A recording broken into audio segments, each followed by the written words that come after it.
আসসালামু আলাইকুম। ডেলি রান্না বান্নাতে নতুন আরও একটা এপিসোড দেখার জন্য আপনাদের সবাইকে স্বাগতম। শেয়ার করব আপনাদের সাথে চিকেন পিৎজা, সেই সাথে কিভাবে এই পিৎজা তৈরি করার সসটাও তৈরি করে নিতে হয় সেই রেসিপিও থাকবে। সব কিছু নিয়ে আজকের এই চিকেন পিৎজাটা আশা করি আপনাদের ভালোই লাগবে। তাহলে চলেন আর কথা না বাড়িয়ে সহজভাবে এই চিকেন পিৎজার রেসিপিটা দেখে নিই। প্রথমে আমি এখানে সসটা তৈরি করে নেব। এর জন্য এখানে আমি 3টা পাকা টমেটো নিয়ে নিলাম। এরপর এগুলোকে প্রথমে অল্প পরিমাণে পানি দিয়ে ধুয়ে নিচ্ছি।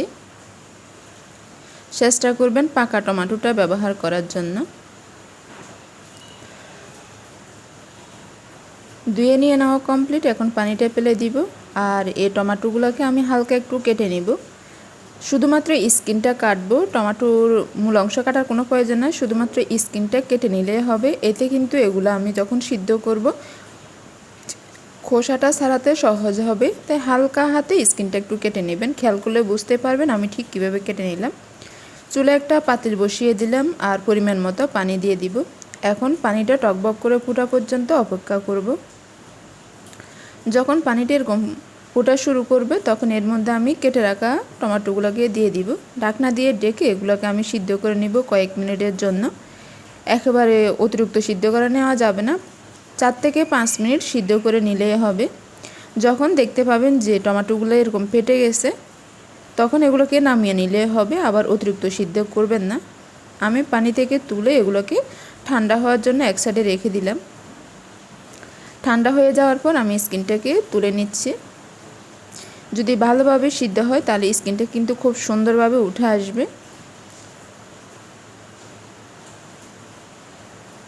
একইভাবে আমি 3টা টমেটোর স্কিনটা তুলে নিব আর এগুলোকে পেস্ট করে নিব।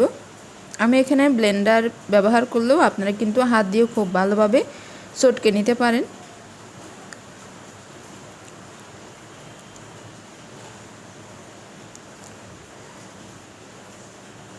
আর অনেকে মনে করেন যে সস তৈরি করা অনেক ঝামেলা, আসলে সহজভাবে আপনারা বাসায় তৈরি করে নিতে পারবেন। আমি এগুলোকে পেস্ট করে নিব। পেস্ট করে নিয়ে নেওয়া কমপ্লিট। কোনো ধরনের পানি বা অন্য কোনো কিছুর প্রয়োজন হবে না, শুধুমাত্র টমেটোগুলোকে একটু এরকম পেস্ট করে নিলেই হবে। অন্যদিকে চুলে একটা পাতিল বসিয়ে দিলাম আর এর মধ্যে দিয়ে দিব প্রায় 2 টেবিল চামচ পরিমাণে রেগুলার রান্নার তেল। চাইলে এখানে অলিভ অয়েলও ব্যবহার করতে পারবেন। এর মধ্যে এখন দিয়ে দিচ্ছি 1.5 টেবিল চামচ পরিমাণের পেঁয়াজ কুচি আর 1 টেবিল চামচ পরিমাণের রসুন কুচি। এগুলোকে একেবারে কিমা কুচি করে নিতে হবে। যদি আপনারা খেয়াল করেন তাহলে বুঝতে পারবেন। এগুলোকে হালকা একটু কালার করে ভেজে নিলাম। এরপর এর মধ্যে যে টমেটোর পেস্টটা রেডি করে রাখছিলাম তা সম্পূর্ণটা দিয়ে দিলাম। চুলার আঁচটাকে মিডিয়ামে রাখলাম। টমেটোর পেস্ট দিয়ে দেওয়ার পর কিছুক্ষণ ভেজে নিলাম। এরপর স্বাদ মতো লবণটা অ্যাড করে নিলাম। লবণটা দিয়ে দেওয়ার পর আবার একটু মিশিয়ে নিব। এরপর এর মধ্যে দিয়ে দিব স্লিপেক্স। আমি এখানে প্রায় 1/2 চা চামচ পরিমাণের স্লিপেক্স দিলাম। সেই সাথে দিয়ে দিচ্ছি 1/4 চা চামচ পরিমাণের অরিগেনো। সেই সাথে দিয়ে দিলাম প্রায় 1/2 চা চামচ পরিমাণের গোলমরিচের গুঁড়া, সাদা গোলমরিচটা। এখানে স্লিপেক্স বলতে শুকনো মরিচকে হালকা একটু খোলায় টেলে এরপর আমি গুঁড়ো করে নিলাম। এরপর দিয়ে দিলাম মিক্স হার্ট। দিয়ে দেওয়ার পর খুব ভালো করে সব কিছুকে মিশিয়ে নিলাম। এখন দিয়ে দিচ্ছি এর মধ্যে প্রায় 1 চা চামচ পরিমাণে লেবুর রস। লেবুর রসটা দেওয়ার কারণে এই সসটা আপনারা চাইলে সপ্তাহখানেক নর্মাল ওই ফ্রিজে রেখেও সংরক্ষণ করতে পারবেন। আমার এটা রেডি। কিছুটা ঘন হয়ে আসার পর আমি এটাকে নামিয়ে এক সাইডে রেখে দিলাম। অন্যদিকে ছিল আর একটা পাতিল বসিয়ে এর মধ্যে দিয়ে দিলাম প্রায় 1/2 টেবিল চামচ পরিমাণে রেগুলার রান্নার তেল। সেই সাথে দিয়ে দিচ্ছি চিকেন। এখানে আমি প্রায় 1 কাপ পরিমাণের চিকেন নিলাম। সেই সাথে আদা বাটা ও রসুন বাটা দিয়ে দিলাম প্রায় 2 চা চামচ পরিমাণে। আর এখানে চিকেনগুলোকে একটু ছোটো ছোটো আকারে পিস করে কেটে নিলাম। স্বাদ মতো লাল মরিচের গুঁড়া আর 1/2 চা চামচ পরিমাণের গরম মশলা গুঁড়া, স্বাদ মতো লবণটাও দিয়ে দিলাম। লবণটা দিয়ে দেওয়ার পর সব কিছুকে খুব ভালো করে এখন মিশিয়ে নিব আর চিকেনটাকে সিদ্ধ করে নিব। যেহেতু চিকেনগুলো ছোটো আকারে পিস করে কেটে নেওয়া, তাই সিদ্ধ হতে অত বেশি সময় লাগবে না। এগুলোকে আমি ঢাকনা দিয়ে ডেকে কিছুক্ষণ কষিয়ে নিলাম। চিকেন থেকে কিন্তু যথেষ্ট পরিমাণ পানি বেরিয়ে যাচ্ছে। এর মধ্যে কিন্তু এক্সট্রা কোনো পানি অ্যাড করারও প্রয়োজন হবে না। এই পানি দিয়ে কিন্তু সিদ্ধ হয়ে যাবে আর রান্নাটা একেবারে পারফেক্ট হবে। কিছুক্ষণ নেড়ে চেড়ে নেওয়ার পর চিকেন থেকে যে পানিটা বেরিয়ে আসলো ওটাও টেনে গেছে আর চিকেনটাও সিদ্ধ হয়ে গেছে। খেয়াল করলে বুঝতে পারবেন এর মধ্যে কিন্তু কোনো ধরনের পানি নেই। এখন এটাকে আমি নামিয়ে এক সাইডে রেখে দিব ঠান্ডা হওয়ার জন্য। এদিকে আরেকটা বাটির মধ্যে নিয়ে নিলাম 1/4 কাপ পরিমাণের কুসুম গরম পানি। পানিটা অবশ্যই কুসুম গরম হতে হবে, অতিরিক্ত গরম বা ঠান্ডা হবে না। এখন এর মধ্যে দিয়ে দিলাম লবণ। আমি এখানে পাই 1 চা চামচ পরিমাণের লবণ দিয়ে দিলাম। আর দিয়ে দিচ্ছি গুঁড়া দুধ। গুঁড়া দুধও দিয়ে দিলাম পাই 1 চা চামচ থেকে কিছুটা বেশি। এখন এই দুইটি উপকরণকে পানির সাথে মিশিয়ে নিলাম। এরপর এর মধ্যে দিয়ে দিচ্ছি ইস্ট। এখানে আমি 1 চা চামচ থেকে কিছুটা কম ইস্ট দিয়ে দিলাম। ইস্টটা দিয়ে দেওয়ার পর আবার একটু মিশিয়ে নিব। আর পানিটা অবশ্যই কিন্তু কুসুম গরম হতে হবে। ইস্টটা মিশিয়ে নিয়ে নেওয়ার পর এখন এর মধ্যে আমি অ্যাড করে নিচ্ছি ময়দা। আপনার ইচ্ছে হলে সাদা আটাও ব্যবহার করতে পারবেন। এখানে আমি 3/4 কাপ পরিমাণের ময়দা দিয়ে দিলাম, মানে 1 কাপের 4 ভাগের 3 ভাগ এখানে আমি ময়দা দিয়ে দিলাম। আর দিয়ে দিলাম স্বাদ মতো লবণ। আপনারা হাফ কাপ সে সাথে আরও 1/4 কাপ পরিমাণের ময়দা অ্যাড করে নিলেও হয়ে যাবে মেজারমেন্টটা। এরপর সব কিছুকে খুব ভালো করে মিশিয়ে নিতে হবে। একটু সময় নিয়ে এটাকে কিন্তু মিশিয়ে নেবেন। যত ভালোভাবে মিশাবেন ডোটা কিন্তু ততই পারফেক্ট হবে। ডো যত ভালোভাবে পারফেক্ট হবে পিৎজা খেতে তত বেশি মজা হবে। এখন এর মধ্যে 1 টেবিল চামচ পরিমাণে তেল দিয়ে দিলাম। তেলটা দিয়ে দেওয়ার পর হাত দিয়ে খুব ভালো করে মথে নিব আমি। একটু সময় নিয়ে অবশ্যই মথে নিতে হবে।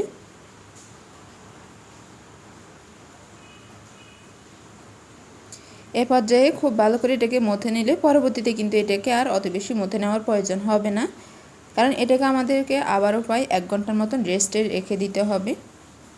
এজন্য এই পর্যায়ে এসে খুব ভালো করে এটাকে মথে নেবেন। আমার এটা মথে নিয়ে নেওয়া কমপ্লিট, একেবারে মসৃণ। এখন এটাকে আমি বাটির মধ্যে দিয়ে দিব। আর বাটির মধ্যে অল্প পরিমাণে তেল দিয়ে দিলাম। এরপর চারপাশে এভাবে একটু মেখে নিচ্ছি, যাতে মিশ্রণটা যখন ফুলে ডাবল হয়ে যাবে বাটি থেকে খুব সুন্দরভাবে উঠে আসে। এখন ঢাকনা দিয়ে ঢেকে এটাকে আমি 1 ঘন্টার জন্য রেস্টে রেখে দিব একটু উষ্ণ জায়গায়। আর আমি এখানে র্যাপিং পেপার দিয়ে ঢেকে রাখলেও আপনারা যে কোনো ধরনের ঢাকনা দিয়ে ঢেকে রেখে দিবেন। 1 ঘন্টা পর ফিরে আসলাম। আর খেয়াল করলে বুঝতে পারবেন ডোটা কিন্তু ফুলে ডাবলই হয়ে গেছে ভিতর থেকে। এখন আমি বাতাসটা বের করে নিব। এরপর এটাকে আবার একটু মথে রুটি তৈরি করে নিব।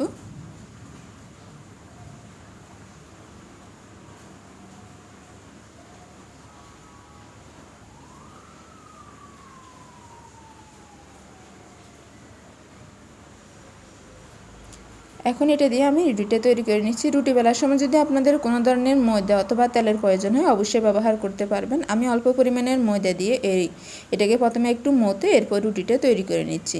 চাইলে এখানে ময়দার পরিবর্তে আপনি তেলটাও ব্যবহার করতে পারবেন। যার কাছে যেটা সুবিধা হয় সেটা করে নিলেই হবে। মথে নিয়ে নেওয়া কমপ্লিট। এখন আমি রুটিটা বেলে নিচ্ছি। আর পিৎজার রুটিটা যদি একটু পাতলা হয় তাহলে কিন্তু খেতে বেশি ভালো লাগে। আবার কিন্তু রুটির মতন একেবারে পাতলা করে ফেলা যাবে না, তার থেকে কিছুটা মোটা রাখবেন আর কি।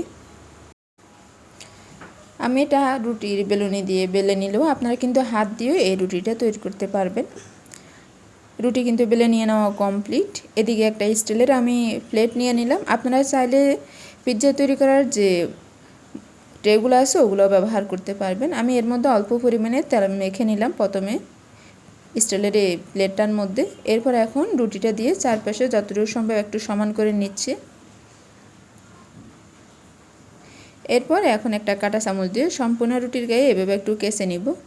এতে কিন্তু এটা খুব সুন্দরভাবে কুক যেমন হবে, সসটাও ভিতরে ঢুকবে, খেতেও ভালো লাগবে।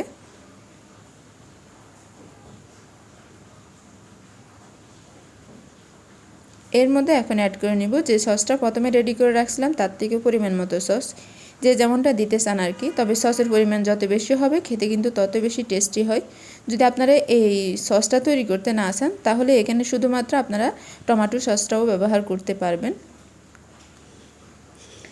তবে পিৎজা সস যদি দেন পিৎজা তৈরি করার ক্ষেত্রে খেতে কিন্তু বেশি ভালো হয়। এখন দিয়ে দিলাম এর মধ্যে আমি মজারেলা চিজটাও পরিমাণ মতো দিবেন, যে যেমনটা খেতে পছন্দ করেন। এরপর যে চিকেনটা আমি রান্না করে রাখছিলাম সেই চিকেনটাও দিয়ে দিলাম।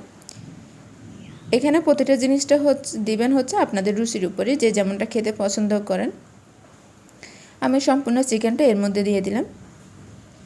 চিকেনটা দিয়ে দেওয়ার পর আবার এর মধ্যে মজারেলা চিজটাও দিয়ে দিলাম। দিয়ে দেওয়া কমপ্লিট। এখন এর মধ্যে আমি দিয়ে দিচ্ছি কিছুটা অরিগেনো, প্রায় 2 চিমটি পরিমাণের হবে।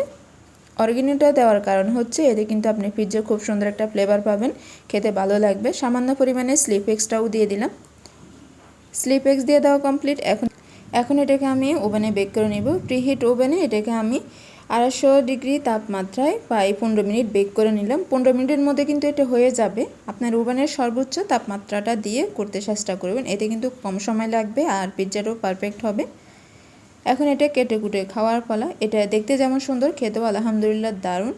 আর আসলে সব কিছু বাসায় তৈরি করে নেওয়া যায় যদি আপনি জানেন আর কি। আর বাহির থেকে কিনে না এনে বাসায় যদি এভাবে সহজ উপায়ে আর পারফেক্ট স্বাদে তৈরি করে নেওয়া যায় সেটাই বেস্ট। চেষ্টা করবেন সবসময় বাসায় তৈরি করে খাবার খেতে, এতে কিন্তু আপনার যেমন ভালো থাকবেন সেই সাথে আপনার পরিবার আপনজনও ভালো থাকবে। রেসিপিটা কেমন লাগছে অবশ্যই কমেন্ট করে জানাবেন। পরবর্তী রেসিপি দেখার আমন্ত্রণ রইল। এতক্ষণ ধরে দেখার জন্য আপনাদের সবাইকে অসংখ্য ধন্যবাদ। সবাই ভালো থাকবেন। আল্লাহ হাফেজ।